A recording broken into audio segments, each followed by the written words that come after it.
सुषमा एक दयालु लड़की थी जो हमेशा दूसरों की मदद करती रहती थी। उसकी शादी रवि से हुई थी। एक गरीब परिवार से था। रवि और उसके पिता मजदूरी का काम करते थे। अपनी मजदूरी से वे मुश्किलों से अपने परिवार का गुजारा करते थे। सुषमा हमेशा सबकी मदद करती रहती थी। कोई उससे कुछ भी मांगे तो वह मना नहीं करती थी। सुषमा, क्या तुम्हारे पास आटा है? हमारे यहाँ खत्म हो चुका है। सुषमा उसे आटा ला कर देती है। सास, तुम्हें पता नहीं है क्या कि हमारे परिवार में कितनी मुसीबत से घर चल रहा है। अगर एक दिन काम ना हो तो खाना भी नहीं मिलेगा। एक दिन बहुत जोरों की बारिश होती है। बारिश कई दिनों तक लगातार होती रहती है। रवि और उसके पिता को बारिश की वजह से काम नहीं मिला। वे काम की तलाश में जाते और वापस आ जाते। बारिश काफी दिनों तक लगातार होती रही। घर के पैसे और राशन सब खत्म हो गया था।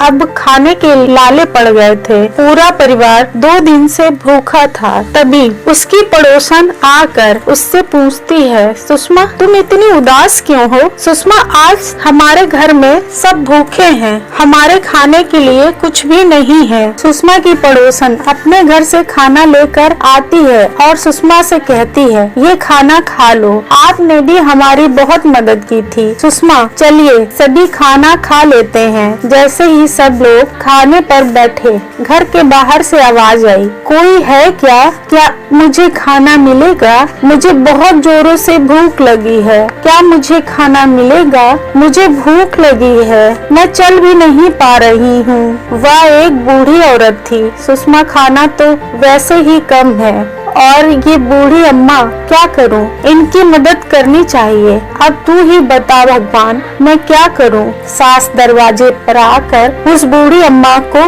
डांटती है, खाना नहीं है, निकलो यहाँ से। बूढ़ी औरत, ऐसा मत कहिए, मेरी हालत बहुत खराब है। आज भूख की वजह से मेरे प्राण ही निकल जाएंगे। और बूढ़ी औरत जोर जोर से रोने लगती है। सुषमा, माँ जी, इन अम्मा की तबीयत खराब है। मुझे डर लग रहा है कि ये मर ना जाएं। इनको खाना देना चाहिए। सुषमा खाना परोस कर बूढ़ी अम्मा को दे देती है। बेटी, मुझे खाना और दो, बहुत जोर की भूख लगी है। सुषमा अम्मा के लिए और खाना ला कर देती है। अम्मा, बेटी खाना और दो। सुषमा और ला कर देती है। बूढ़ी अम्मा फिर से, थोड़ा खाना और दो, अभी भूख लगी है। इस तरह वह पूरा खाना खा लेती है और खाना पूरी तरह खत्म हो जाता है। सुषमा की सास और पति सुषमा से नाराज हो जाते हैं। पति, बड़ी मुश्किल से खाना मिला था, वो भी तुमने सारा बूढ़ी अम्मा को खिला दिया। सुषमा रोने लगती है। तभी बूढ़ी अम्मा कहती हैं, बेटा तुम सदा खुश रहो। तुमने मुझे खाना खिलाया है, इसी तरह सबकी मदद करती रहना। बूढ़ी अम्मा चली जाती है और सुषमा अंदर आकर देखती है तो बर्तन सारे खाने से भरे थे। लगता है जादू से सारा खाना वापस आ गया था। सभी खाना देखकर खुश हो जाते हैं।